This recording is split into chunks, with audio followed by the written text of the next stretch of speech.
आज आम्ही दीक्षाभूमी इथे भेट घेतलेली आहे। इथे दर्शन घेतलेलं आहे आणि महत्त्वाची गोष्ट हीच आहे, आपण पाहतोय कालपासून संपूर्ण देशात नव्हे तर संपूर्ण जगभरात एक वातावरण हेच आहे की केंद्रीय गृहमंत्र्यांच्या मनात जे होतं ते त्यांच्या तोंडावर आलेलं आहे आणि त्यांच्या भाषणात आलेलं आहे।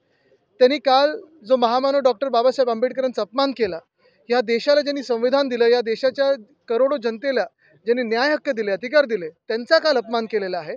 आणि जे भाजपच्या मनात आहे ते चुकून त्यांच्या भाषणात आलं आणि सत्य हे लोकांसमोर आलेलं आहे। मला वाटतं एकच आहे की त्यांनी ते जे काही म्हटलं ते त्यांनीच म्हटलं की नाही हे त्यांनी सांगावं, कारण सगळीकडे जे आपण पाहतो, जे क्लिप आहेत, जे काही भाषण आहे, जे ते म्हणाले स्वतः की आंबेडकर आंबेडकर आंबेडकर हे म्हणणं फॅशन झालं, हे स्वतः केंद्रीय गृहमंत्री बोलले।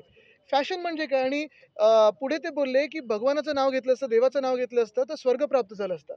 करोडो जनतेसाठी जगभरात डॉक्टर बाबासाहेब आंबेडकर हे देवच आहेत। जसं त्यांनी या देशाला संविधान दिलं, न्याय हक्क, अधिकार दिले, देवासारखेच आहेत। विपर्यास केला म्हणजे ते जे म्हणाले ते म्हणाले की नाही म्हणाले हे सांगावं। आणि जर मला वाटतं जर कोणी चुकून काही बोललं असेल तर माफी मागून सरळ मोकळं व्हावं, पण हे चुकून नाही म्हणाले, हे त्यांच्या मनात होतं। हे भाजपची जी साधारणपणे एक मानसिकता आहे, भाजपला हा देश कसा चालवायचा आहे आणि संविधानाचा अपमान म्हणजे योगायोगाने संविधानावर चर्चा चालू असताना हे सगळं सुरू झालं, हे लोकांसमोर आलेलं आहे। नाही नाही, पूर्ण व्हिडिओ बरोबर आहे, पण त्या पूर्ण व्हिडिओमध्ये हे जे 12 सेकंद आहेत हे गृहमंत्री बोललेत की नाही तेच बोललेत ना। पूर्ण व्हिडिओ जरी पाहिला किंवा 12 सेकंद जरी पाहिले तेच म्हणालेत, तेच वक्ते आहेत। असं नाही की मागून कोणीतरी आवाज काढतोय की दुसरं कोणीतरी काय बोलतोय। नाही, मग AI असेल तर त्यांनी माफी मागावी सांगावं।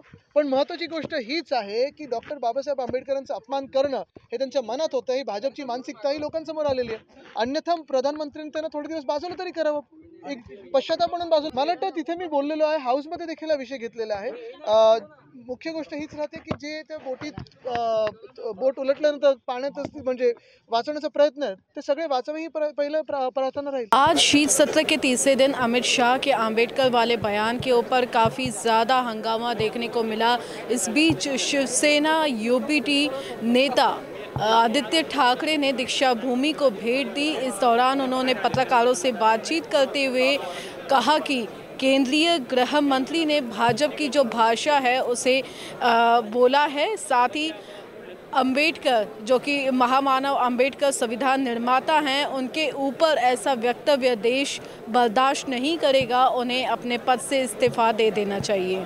वीडियो जर्नलिस्ट अखिलेश भारद्वाज के साथ निशा पंचवानी, BC न्यूज़ नागपुर।